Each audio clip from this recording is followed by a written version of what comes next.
Assalamualaikum warahmatullahi wabarakatuh. Pada video kali ini, saya akan menjelaskan materi jaringan komputer dan internet kelas 8 Kurikulum Merdeka. Tujuan pembelajaran 1. Dengan menonton video, peserta didik mampu memahami internet dan jaringan lokal dengan benar. 2. Dengan menonton video, peserta didik mampu memahami cara pengiriman data dalam konektivitas jaringan dengan benar. Profil pelajar Pancasila. 1. Mandiri. Peserta didik dapat mengerjakan LKPD baik secara mandiri maupun kelompok. 2. Bernalar kritis. Peserta didik dapat mengkonfirmasi pengetahuan yang sebelumnya sudah dipelajari. 3. Gotong royong. Peserta didik dapat berdiskusi dengan kelompok masing-masing dalam mengerjakan LKPD secara benar. Bagaimana cara komputer berkomunikasi? Di sini disajikan studi kasus. Di antaranya, kita bisa membuka halaman web meskipun web tersebut berasal dari jauh di luar negeri misalnya. Selanjutnya, kita dapat mengirimkan email dan terkirim ke email yang lokasinya sangat jauh hanya beberapa detik atau menit saja. Kita dapat melakukan video conference, rapat, sekolah, kuliah, seminar secara online yang dihadiri puluhan bahkan ratusan orang. Semua komputer di kantor dapat mencetak dokumen hanya dengan satu printer tanpa memindahkan komputer. Tersedianya fasilitas WA, SMS, telepon, voice call, video call, dan lain sebagainya. Nah, ini semua tidak terlepas dari adanya jaringan komputer. Jaringan komputer di sini berperan sangat penting sekali. Nah, untuk itu mari kita pelajari apa itu jaringan komputer. Jaringan komputer adalah sekumpulan komputer yang terpisah-pisah, akan tetapi dapat saling berhubungan. Jaringan komputer juga dapat diartikan sebuah arsitektur di mana dua atau lebih komputer terhubung satu sama lain dan digunakan untuk berbagi data. Jaringan komputer dibangun dengan kombinasi hardware dan software. Setiap perangkat yang terhubung pada jaringan komputer akan memiliki identitas unik untuk membedakan perangkat yang disebut alamat IP. Dengan mempelajari jaringan komputer, tentu kita harus tahu apa keuntungan penggunaan jaringan komputer. Nah, keuntungannya, kita dapat menggunakan data secara bersama-sama, menggunakan aplikasi dan peralatan secara bersama-sama yang lebih dikenal dengan resource sharing. Kemudian, kita dapat mengakses ke jaringan menggunakan password dan pengaturan hak untuk data-data rahasia. Kita dapat berkomunikasi antar user menggunakan email atau LAN conference.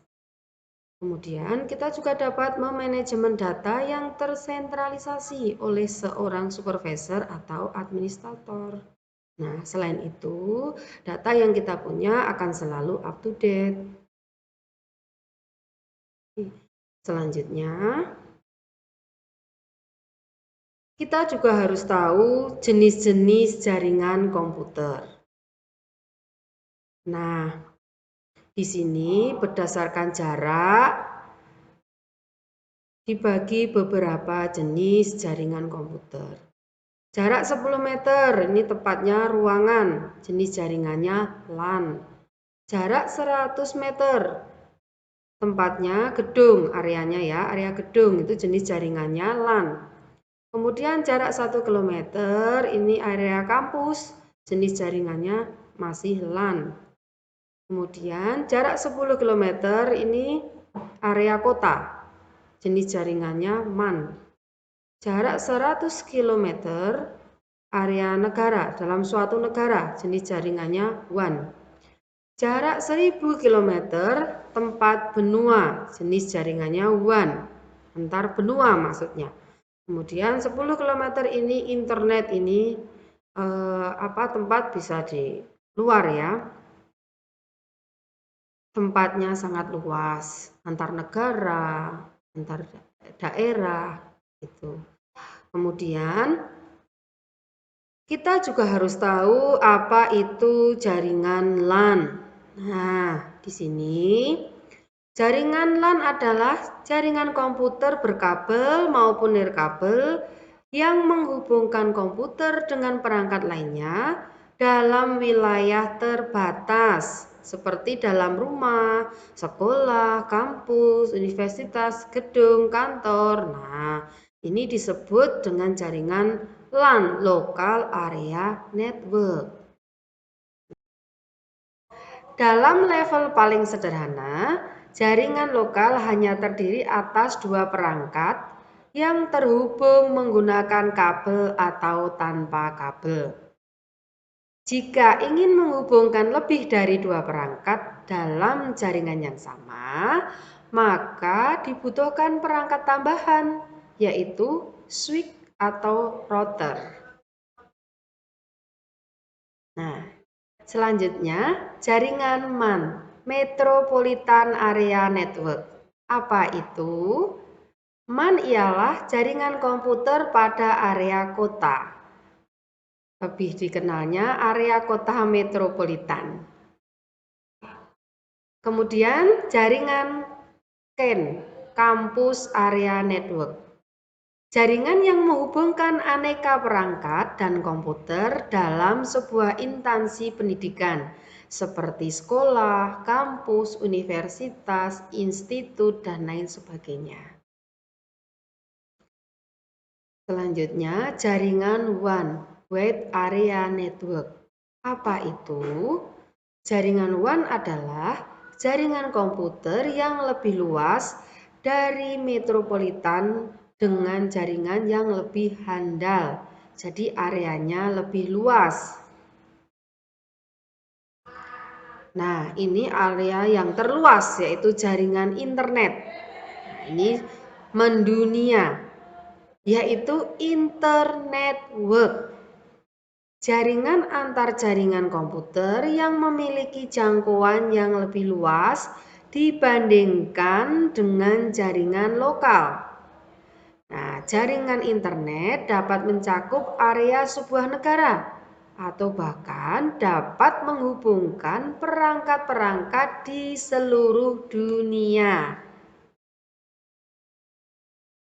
Nah, internet juga dapat diartikan suatu jaringan komunikasi yang menghubungkan satu media elektronik dan media yang lainnya, atau kumpulan dari beberapa komputer atau ponsel yang saling berhubungan serta saling terkoneksi satu sama lainnya.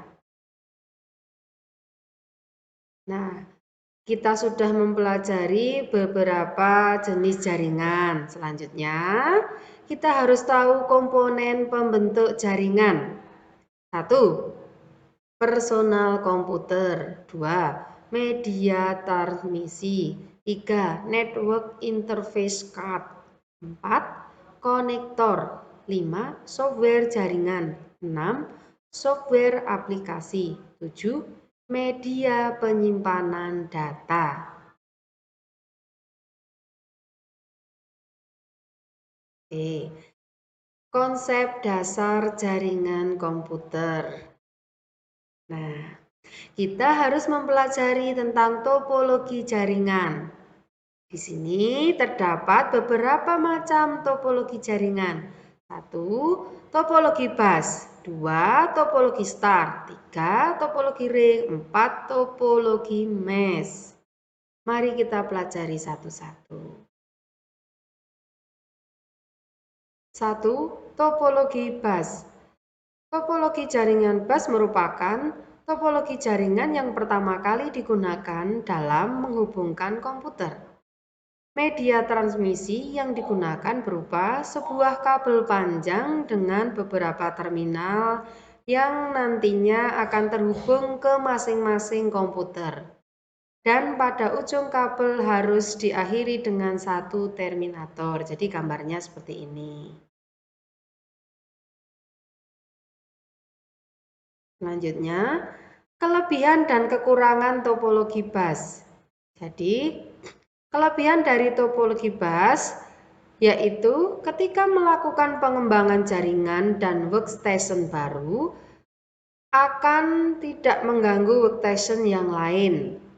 Kemudian kekurangannya, ketika kabel mengalami kerusakan atau putus, maka akan mengalami gangguan pada keseluruhan jaringan. Selanjutnya, 2. Topologi star. Topologi jaringan ini memiliki bentuk yang sama seperti bintang, dengan hub sebagai media penghubung ke setiap perangkat komputer, seperti gambar topologi star di samping. Topologi star biasa digunakan dalam lab komputer di suatu sekolah. Ini ya, ini ada hub, kemudian ada clean atau komputer. Kelebihan dan kekurangan topologi star. Kelebihan dari topologi ini adalah jika salah satu workstation mengalami gangguan, maka tidak semua jaringan akan mengalami hal yang sama. Dikarenakan setiap workstation memiliki jalur atau kabel sendiri. Kemudian kelemahannya, pada topologi star ini membutuhkan biaya yang besar karena membutuhkan sumber daya kabel yang banyak. Oke, selanjutnya yang ketiga adalah topologi ring. Topologi ring digunakan dalam jaringan dengan performa yang tinggi karena membutuhkan bandwidth yang besar untuk beberapa fitur yang digunakan. Jadi, pada topologi ring masing-masing titik memiliki fungsi sebagai repeater. Nah, ini gambarnya topologi ring seperti ini. Seperti cincin. Kelebihan dan kekurangan topologi ring. Kelebihan dari topologi ring adalah tidak akan terjadi collision atau tabrakan antar data. Kekurangannya, dari topologi ini jika salah satu node mengalami permasalahan, maka keseluruhan jaringan akan mengalami gangguan.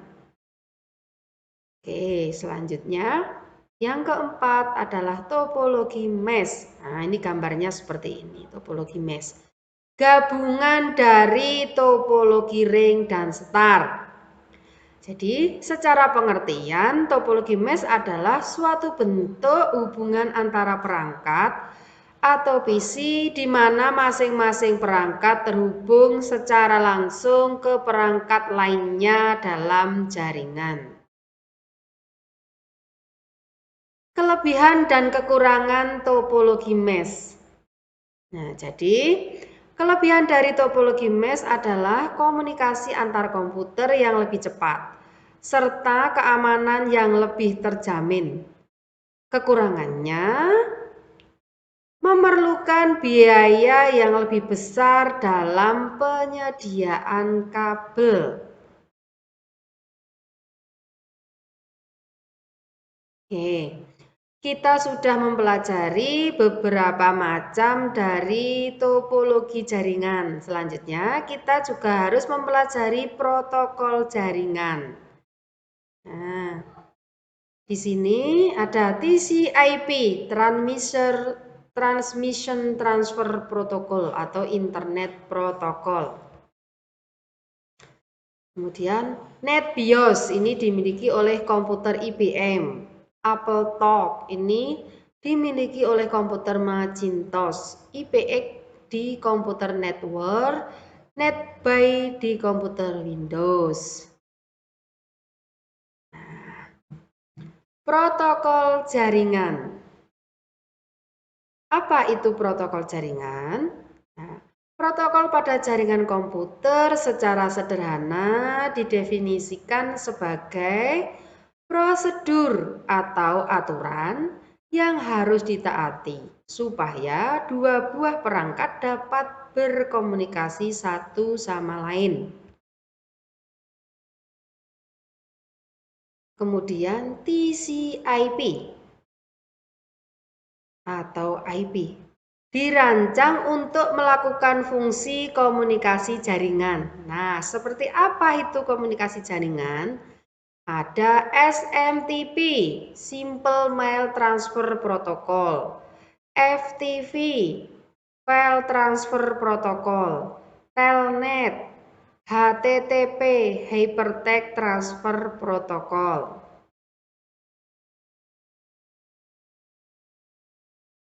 Kemudian IP address, alamat IP.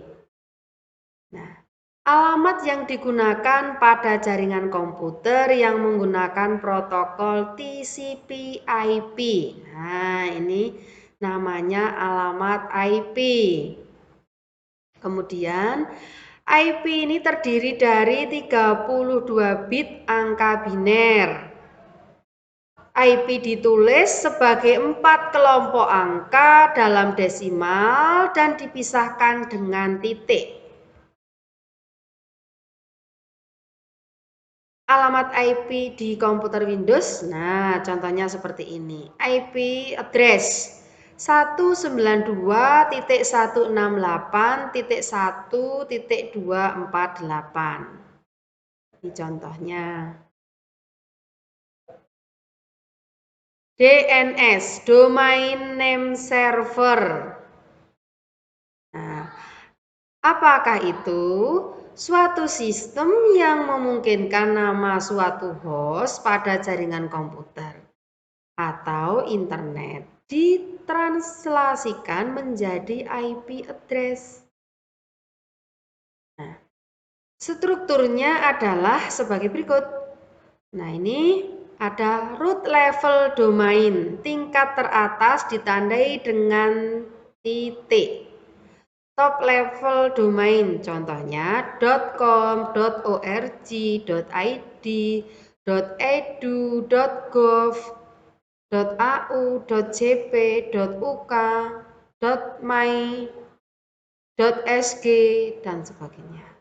Kemudian di second level domain, misalnya yahoo.com, microsoft.com, kemudian subdomain mail.google.com, drive.google.com. Nah, ini adalah contoh dari struktur DNS. Selanjutnya, peralatan jaringan. Nah, kita juga harus tahu ini peralatan jaringan.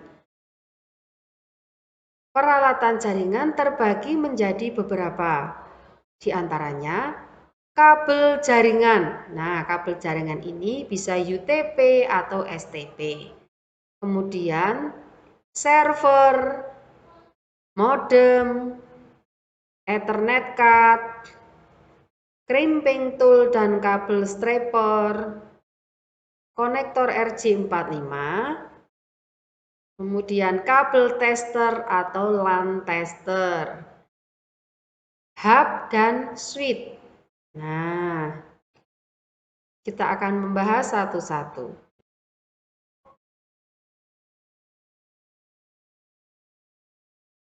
Server. Server berfungsi sebagai tempat atau media untuk menyimpan informasi serta mengelola jaringan komputer. Nah, Server memiliki spesifikasi yang lebih tinggi dari client. Karena apa? Karena tujuan dari dibuatnya server memang untuk melayani komputer klien. Jadi, sebuah jaringan itu sangat memerlukan server. Karena sudah dijelaskan tadi bahwa fungsinya server adalah mengelola jaringan komputer itu sendiri. Selanjutnya, modem. Kenapa kok kita memerlukan modem? Nah, modem merupakan perangkat yang digunakan untuk menghubungkan antara perangkat komputer dengan penyedia layanan internet atau disebut juga dengan Internet Service Provider (ISP). Nah, selanjutnya kabel jaringan. Nah, ini kabel jaringan UTP dan STP. Sliding no sliding. Nah, ini ya. Ini gambar kabel jaringan. Fungsi kabel jaringan UTP adalah kabel jaringan ini digunakan sebagai kabel jaringan LAN (Local Area Network) pada sistem jaringan komputer, dan biasanya kabel UTP mempunyai impedansi kurang lebih 100 ohm serta dibagi menjadi beberapa kategori berdasarkan kemampuannya sebagai penghantar data. Selanjutnya, fungsi kabel jaringan STP. Fungsi kabel jaringan ini sebagai media transmisi yang digunakan pada beberapa peralatan elektronika untuk menghubungkan antara pengirim dan penerima supaya dapat melakukan pertukaran data. Selanjutnya, Ethernet card.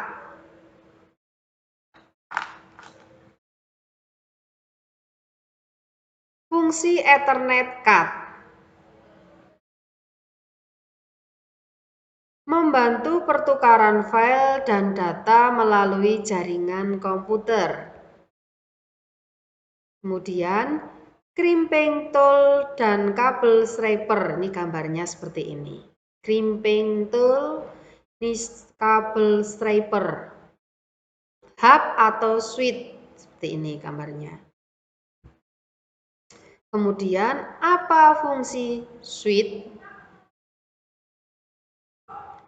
Menjadi penguat sinyal atau repeater dalam jaringan. Kemudian, menerima informasi dari sumber yang terhubung dengan switch. Kemudian mengirimkan informasi dan data yang diterima ke tujuan yang sesuai. Selanjutnya, dapat menghubungkan satu sampai beberapa perangkat komputer dalam local area network. Nah, apa fungsi dari hub? Nah, ini beda lagi ya. Menambahkan atau mengurangi workstation. Dan hub juga dapat menjadi repeater yang bisa menambah jarak network. Kemudian dapat melakukan proses transfer paket data dari server ke komputer klien. Selanjutnya, memperbaiki jaringan dengan fitur fault to tolerance dan isolasi kerusakan. Nah, fungsi crimping tool dan kabel striper.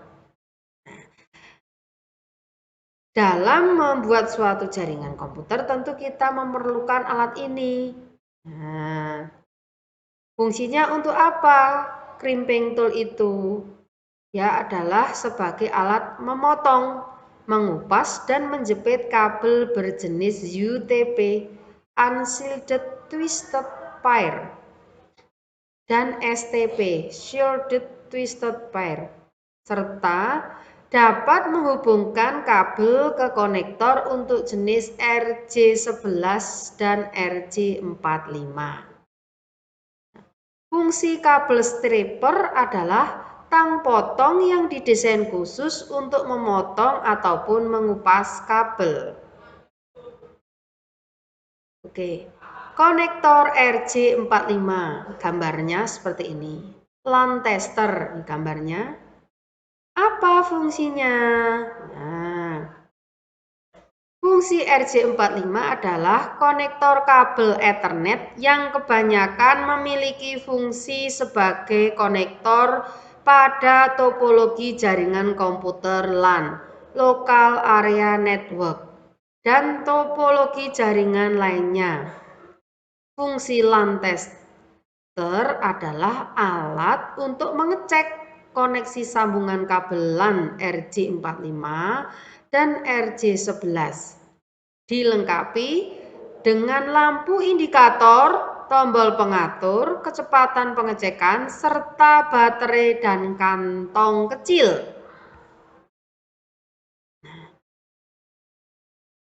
Selanjutnya, dua jaringan dikatakan berbeda jika mereka memiliki kelompok alamat IP yang berbeda.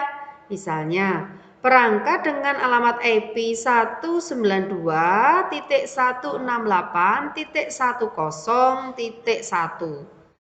dan 192.168.10.2 berada pada jaringan yang sama, yaitu 192.168.10.x.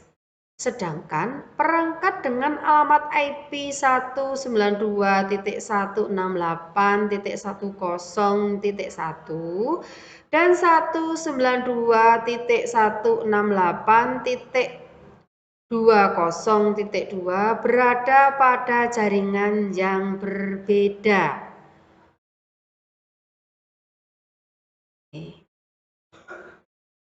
Selanjutnya, kita juga harus memahami tentang konfigurasi jaringan komputer. Jadi, pada jaringan komputer ada dua hal yang terpenting, yaitu node dan link atau add. Node adalah titik atau perangkat yang dapat menghasilkan input data atau menerima data, atau juga bisa kedua-duanya dalam sebuah jaringan.